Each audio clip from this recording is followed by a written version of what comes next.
Assalamualaikum warahmatullahi wabarakatuh. Nama saya Siti Anissa dengan NPM 2002090220. Di sini saya akan menjelaskan tentang bahayanya riba di dunia dan di akhirat. Segala sesuatu yang dilarang oleh Allah Subhanahu wa taala telah mengandung maksud kebaikan di dalamnya. Allah melarang segala sesuatu yang biasanya mengandung kemaslahatan entah di dunia maupun di akhirat nantinya. Di antaranya banyak perkara yang dilarang, maka riba menjadi salah satunya. Praktek ribawi merupakan dosa yang merusak. Namun sayangnya, praktek riba telah menjamur di masyarakat, bahkan mustahil bagi kita untuk menuntaskan praktek ribawi secara tuntas. Riba menjadi sebuah kata yang begitu akrab di telinga kita sehari-hari. Terutama bagi orang Islam, tentu riba merupakan kata yang cukup familiar yang pastinya berarti buruk. Hingga kini ada banyak sekali jenis riba yang ada di masyarakat, mulai dari bentuk pinjaman modal, jual barang, jasa, dan sebagainya. Menurut bahasa, pengertian riba memiliki beberapa pengertian, yaitu yang pertama, bertambah. Hal ini dikarenakan salah satu bentuk perbuatan riba yakni meminta tambahan atas sesuatu yang dihutangkan sebelumnya. Dan yang kedua, berkembang. Hal ini dikarenakan terjadinya satu jenis perbuatan riba adalah membuangkan harta yang berupa uang atau mungkin hal lainnya untuk kemudian dipinjamkan kepada orang lain. Dan yang ketiga, berlebihan. Berlebihan atau menggelembung merupakan salah satu pengertian dari riba karena adanya penambahan beserta syarat tertentu. Riba merupakan perbuatan yang tercela di mana para pelakunya akan diganjar oleh Allah Subhanahu wa taala. Dengan sebaiknya kita memiliki cara menghindar dari riba. Menurut Muhammad Quraisihab, riba merupakan perbuatan untuk mengambil kelebihan atas modal dari yang butuh dengan mengeksploitasi kebutuhannya. Sedangkan menurut Ibnu Katsir, riba adalah menolong atau membantu namun mencari keuntungan di balik pertolongan tersebut, bahkan mencekik dan menghisap darah. Dari dua pengertian yang saya jelaskan, bisa diambil jika riba merupakan perbuatan tercela yang merugikan banyak orang. Riba juga dibahas dalam Al-Quran, yaitu pada surat Al-Baqarah ayat 275 sampai 279.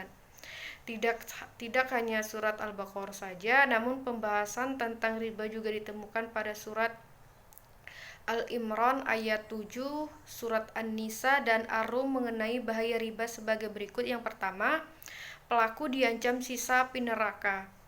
Di dalam praktik riba, tidak ada satupun manfaat yang bisa diambil di atasnya. Ancaman bagi pelaku riba adalah neraka. Ancaman yang begitu dahsyat tidak main-main.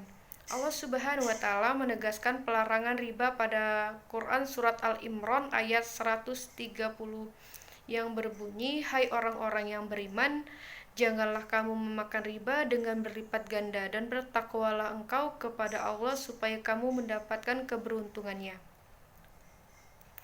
Memakan riba merupakan suatu perbuatan dosa karena riba memiliki dampak yang buruk bagi kehidupan, di mana salah satunya adalah merugikan atau menyengsarakan orang lain.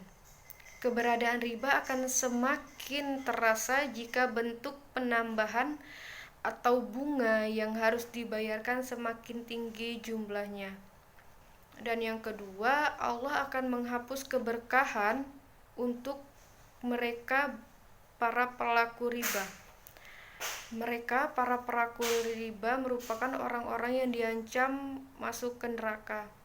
Tidak hanya itu, namun Allah Subhanahu wa taala juga mengancam para pelaku dengan tidak menerima keberkahannya.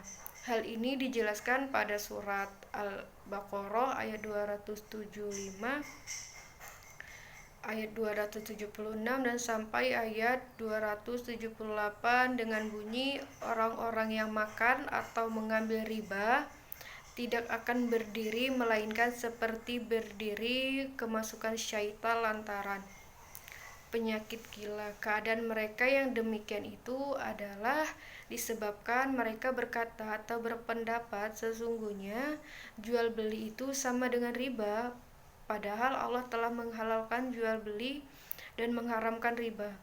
Orang-orang yang telah sampai kepada larangannya dari Tuhan lalu terus berhenti dari mengambil riba, maka baginya apa yang telah diambilnya dahulu atau sebelumnya akan datang larangannya, dan urusannya kepada Allah. Orang yang mengulanginya atau mengambil riba, maka orang itu akan penghuni-penghuni neraka, mereka akan kekal di dalamnya. Allah memusnahkan riba dan menyempurnakan sedekah.